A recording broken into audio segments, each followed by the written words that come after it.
Third chapter है summary जो है pinch of snuff. A pinch of snuff is a comic story. A pinch of snuff जो है ना एक कॉमिक है स्टोरी है। किस टाइप की स्टोरी है? तो कॉमिक स्टोरी है, मजाकिया वाला, हंसी मजाकिया वाला। रिटन बाय मनोहर मालगांवकर, जो लिखा गया था Manohar Malgaonkar. He was a great novelist of India, वह एक महान उपन्यासकार थे। ग्रेट मींस महान, नोवेलिस्ट मींस उपन्यासकार ऑफ इंडिया, वह भारत के एक महान उपन्यासकार थे। कौन? मनोहर Malgaonkar. Here he has presented a comic story of full of wit and invention। यहाँ पे जो दिखाया गया है जो कॉमिक स्टोरी है पूरा जोखिम और विवेक से, विट मींस होता है, एडवेंचर मींस होता है जोखिम, विवेक हुआ, जोखिम और विवेक से भरा हुआ है। नानू काका इज द मेन कैरेक्टर। नानू काका इसमें मेन मुख्य किरदार रहते हैं। इस बेंच ऑफ स्नॉप में जो रहते हैं नानू काका मेन किरदार रहते हैं। And maternal uncle of narrator, और नरेटर के मामा रहते हैं, और नरेटर के मामा है नानू काका जो मुख्य किरदार है। The writer himself narrate the story. Writer जो है ना खुद ही इस कहानी को व्याख्या करते हैं। Here Nanu Kaka comes to Delhi to see some minister. Nanu Kaka आते हैं दिल्ली कुछ मंत्रियों से मिलने के लिए। नानू काका आते हैं मंत्रियों से मिलने के लिए। एंड द नरेटर, जो नरेटर आता है who is in under secretary probation has to take him to the not block on mother insistence। मतलब माँ के जोड़ देने। और जो नरेटर आते हैं मतलब उसके भांजा, नानू काका के भांजा जो रहते हैं, और नरेटर के मामा रहते हैं नानू काका। तो and the narrator who is under secretary, जो नरेटर एक अंडर सेक्रेटरी आता है जो प्रोबेशन पे छुट्टी पे रहता है, has to take him to the North Block on mother instance. मां के जबरदस्ती करने पे वह नॉर्थ ब्लॉक मां को लेकर जाता है छुट्टी के टाइम। बट लेकिन नानू काका एक्सपीरियंस वाज बीटर देयर। लेकिन नानू काका का वहां व्यवहार जो बहुत ज्यादा कड़वा लगता है। लेटर बाद में he goes to meet Sohanlal, लेकिन बाद में वो जाता है किससे मिलने? सोहनलाल से। who is a party boss, जो क्या रहता है? पार्टी बॉस रहता है। And successfully impresses him by word and wit showing that he knows the ambassador Barkat Ali very well. He goes to meet Sohanlal, वो जाते हैं सोहनलाल से। Who is a party boss, जो पार्टी बॉस होता है जिस नेता से मंत्री से मिला रहता है, बड़े बड़े बात फेंकने काम करते थे। Later he goes to meet Sohanlal, जैसे सोहनलाल से मिल जाते हैं। Who is a party boss and successfully impresses by his words and wits, Vivek says showing that he knows the ambassador बरकत अली वेरी। और जाके फेंक रहे हैं से एम्बेसडर बरकत अली को, उससे सोहनलाल से फेंक रहा था समय एम्बेसडर बरकत अली को बहुत अच्छी तरह से जानता हूं। ड्यूरिंग टॉक विद सोहनलाल, बात करने के जब जैसे नानू काका बात कर रहा सोहनलाल से, Sohanlal he came to know about the welfare minister, तब जाके वो जानता है वेलफेयर कल्याण मंत्री के बारे में उसे पता चलता है। He knew that Sohanlal wanted, he knew that Sohanlal wanted his son, Sohanlal चाहता था तब जाके wanted his son to get married with welfare minister daughter। बात करते करते मालूम चलता है सोहनलाल चाहता है अपनी बेटी की शादी करना। अपने बेटे के सोहनलाल wanted his son, अपने बेटे की शादी करना to get married with welfare minister। बात करते करते नानू काका जिसे बात करते तो मालूम चला सोहनलाल चाहता था से अपना बेटा की शादी कल्याण मंत्री से करने को। बट द मिनिस्टर रिफ्यूजेस, लेकिन मंत्री साहब इनकार कर देते हैं इससे शादी करने से। ऑन द अदर हैंड, दूसरी तरफ the welfare minister fix his daughter marriage to the princess of Ninaur, और कल्याण मंत्री जो है ना इनकार कर देते हैं और अपनी बेटी की शादी to the princess of Ninaur, prince Ninaur के राजकुमार के साथ कर देते हैं fix. Now, Nanu Kaka went to meet the welfare minister in the guise of hereditary astrologer of Maharaja Ninor। अब जब नानू काका went to meet जाते हैं the welfare minister से मिलने, कल्याण मंत्री से मिलने, in the guise of hereditary astrologer of Maharaja of Ninor, जो ज्योतिष महाराजा निनौर के महाराज के ज्योतिष के रूप में बन के वह जो जाते हैं। And he mentioned it on his visitor को, और जो पत्रा उतरा लेकर जाते हैं, ज्योतिष बन के जाते हैं, इस तरह भी क्या कर सके, मिल सके। चले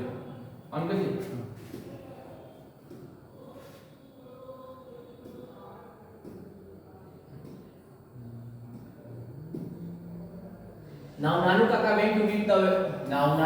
went to meet the welfare minister in the guise of hereditary astrologer of Maharaja of Ninor. निनौर के महाराज के ज्योतिष के रूप में वह जाता है कल्याण मंत्री से मिलने के लिए। कौन? नानू काका। कहीं ज्योतिष बन के भी ताकि इस तरह भी मिले, फेंकू रहता ही है।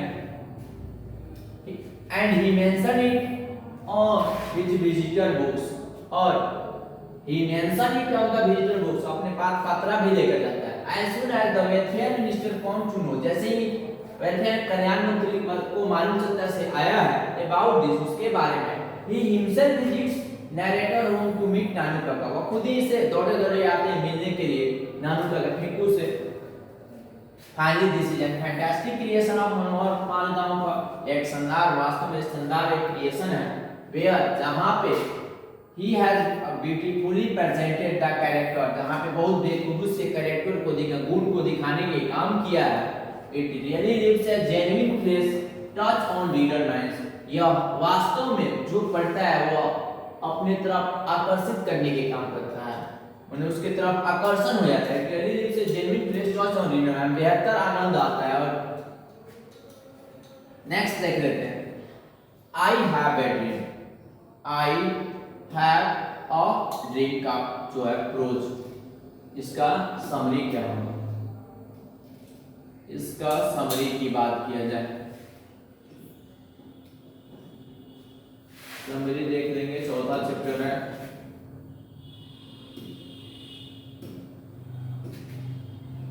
चौथा चैप्टर का है पिंच ऑफ स्नो का समरी, रोज का है।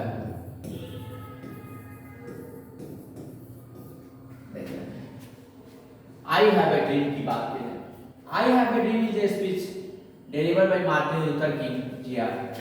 आई हैव ए ड्रीम जो है एक स्पीच है, ये एक भाषण है, डिलीवर किया गया मार्टिन लूथर किंग के द्वारा लिखा गया है। कोई भी रिटन है, कंपोज है, स्पीकर है, तभी मार्टिन लूथर किंग याद है। ऑन 28 अगस्त 1963 को इन लिंकन मेमोरियल हॉल, 28 अगस्त 1930 को लिंकन मेमोरियल हॉल में जब स्पीच दिए गए थे, उसी समय से दिया गया। He was a great orator, वक्ता, सिविल राइट एक्टिविस्ट थे एंड नोबेल प्राइज विनर, और नोबेल विजेता भी थे। इन दिस स्पीच, इस स्पीच में he has raised a voice against racial discrimination, इस स्पीच में उन्होंने नस्लीय भेदभाव के खिलाफ आवाज उठाया and call for civil and economic rights of negroes in America, और अमेरिका में निग्रो के आर्थिक मांग अधिकार के लिए भी लड़ाई की मांग की है। अमेरिका के निग्रो लोग जो जिनके आर्थिक तंगी से गुजरना पड़ता था, उसकी मांग के करने का काम किए।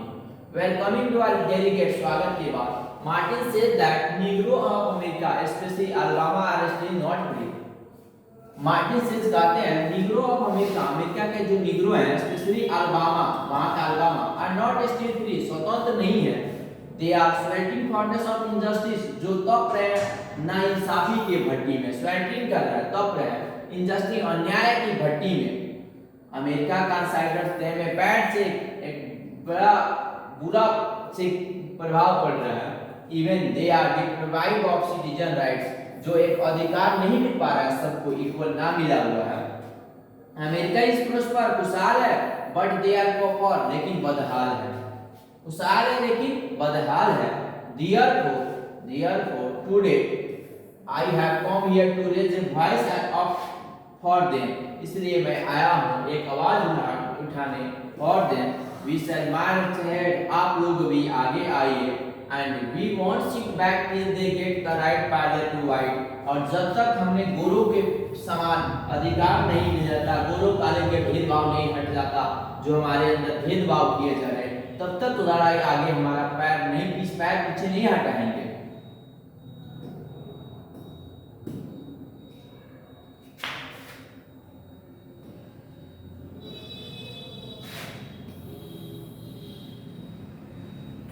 And we not sit back, कभी पीछे नहीं हटेंगे जब तक आगे मिल नहीं जाता।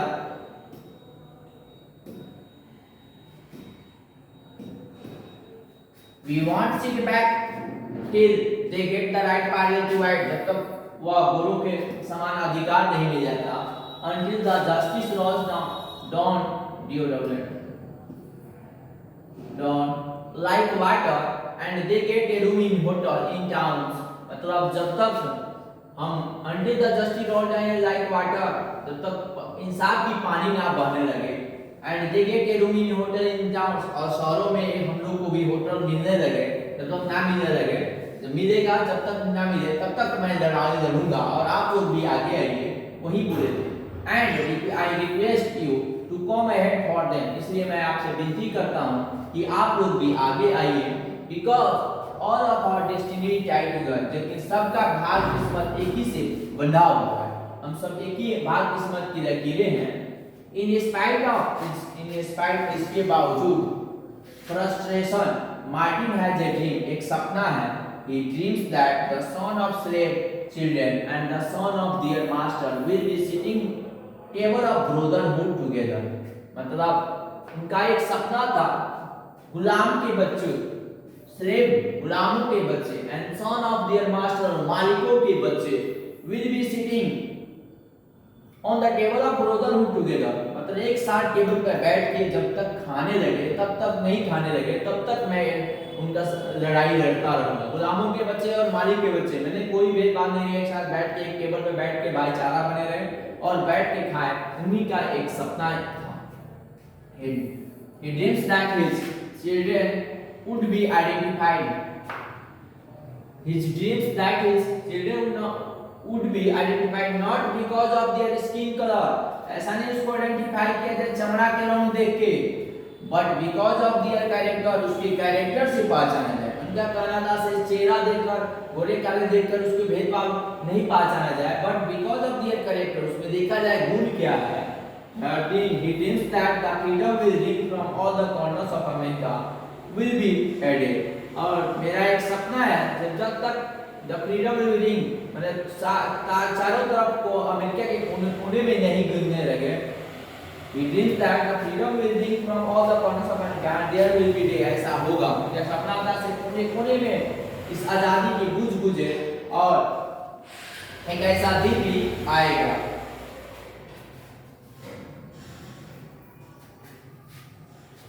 और बस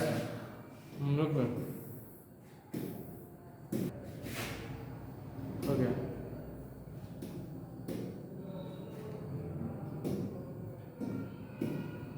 सपना था when the blacks and whites will be able to live and dream together. उनका सपना था जब तक गोरे और काले एक साथ नहीं जीने लगे, सबका एक सपना ना हो जाए, तब तक मैं लड़ाई लड़ूंगा और आप लोग भी आगे आइए. This is one of the greatest speech. एक महान स्पीच था. Even for the right of black, कालों के अधिकार में, कालों के अधिकार के लिए. And he successfully received the rhythm of his audience. और वह सफलतापूर्वक ऑडियंस को सामने, and he has successfully received the rhythm of his audience. अपनी बातों को जो है उनके ऑडियंस के पास पहुंचा देने का काम किया है. It proved him a great orator. वो अपने आप को एक महान वक्ता साबित भी हुए हैं. And work as an antidote for the injustice. और काम भी किए हैं जो एक एंटीडोट के रूप में जो नाइंसाफी होता उसको, टायरनी अत्याचार होता उसके, एंड ऑपरेशन अगेंस्ट और निगरों के खिलाफ जो होते उसके प्रति एक एंटीडोट का काम किया. नाइंसाफी में अत्याचार हो रहा था और जो अपोजिशन किया जाता था उसमें एक एंटीडोट का भी वो काम किए हैं. बाकी नेक्स्ट बात